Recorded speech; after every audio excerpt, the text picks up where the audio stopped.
warahmatullahi wabarakatuh. Berjumpa lagi bersama Tuyuku. Sore ini kami membahas tentang yang biasanya suka bertanda tanya kenapa sekarang telur itu tipis. Jadi untuk cangkang telur tipis itu sebenarnya banyak faktor ya. Bisa dari vitaminnya, tapi untuk faktor terkuatnya untuk cangkang telur tipis dan mudah retak itu faktor paling utama itu ada di pakan, dan itu biasanya terjadi awal mulanya itu terjadi pada puyuh di usia muda atau puyuh belajar bertelur. Jadi dari sana bisa kita ingat-ingat ya, awal kali puyuh itu bertelur, tentu untuk pakannya itu kan belum kita ganti, masih versi pakan starter seperti itu ya. Jadi kalau masih pakan starter itu sudah bisa kita pastikan bahwasanya puyuh itu kemungkinan besarnya ada di pakan. Selama host itu pelihara puyuh itu memang ada di pakan ya. Jadi bukan dari vitaminnya atau pemberian air minumnya yang karatan, misalnya air minumnya kurang bersih kayak gitu, bukan ya. Bukan juga dari cuaca, bukan dari situ ya.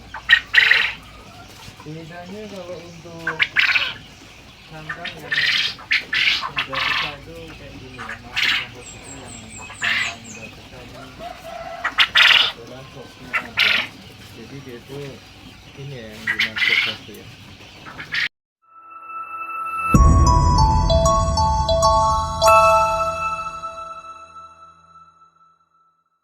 Posisinya memang utuh, tapi dia mudah retak. Jadi kalau disenggol dikit kayak gini, ini biasanya dia langsung tuh ya, langsung retak dia.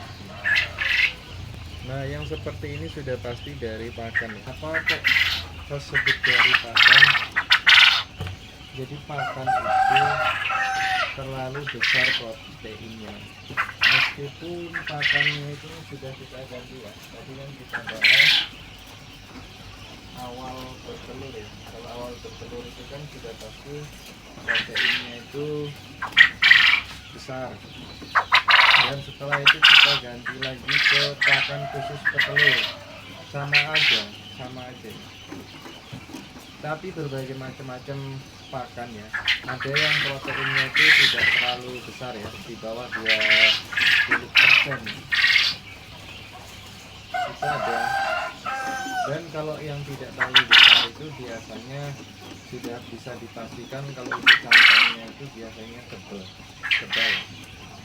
Adapun dia kalau misalnya pakai proteinnya yang di bawah 20%, kok cangkangnya itu masih saja tipis, itu berarti dari faktor vitamin. Vitamin itu apa aja sih yang bisa kita gunakan untuk cangkang itu? Sebenarnya kalau vitamin itu ya, yang kita beri ke minum itu semuanya bisa. Mau kita kasih Vitatres bisa, kita kasih Vitacik bisa, kita kasih EBG itu bisa juga. Itu sebenarnya bukan di situ ya, sekali lagi saya sampaikan, bukan di situ, tetapi di pakannya. Faktor dia mudah pecah itu di pakannya. Jadi kembali lagi, yang pakai protein kasarnya itu di 20%, itu biasanya cangkangnya itu lebih tipis daripada yang pakai proteinnya itu di bawah 20%. Jadi kayak mana cara ngurangi protein pakan kita beli di toko itu, karena memang itu sudah menjadi ketentuan pabrik kalau protein kasarnya itu sudah di 20,5 misalnya. atau 21,5 misalnya kan. Nah kalau untuk mengurangi proteinnya itu sudah ada di video aku yang lewat ya, video aku yang lewat tuh, video lama kemarin unggah tuh. Oke lah, sepertinya cukup itu saja. Terima kasih yang sudah menyimak video itu. Assalamualaikum warahmatullahi wabarakatuh.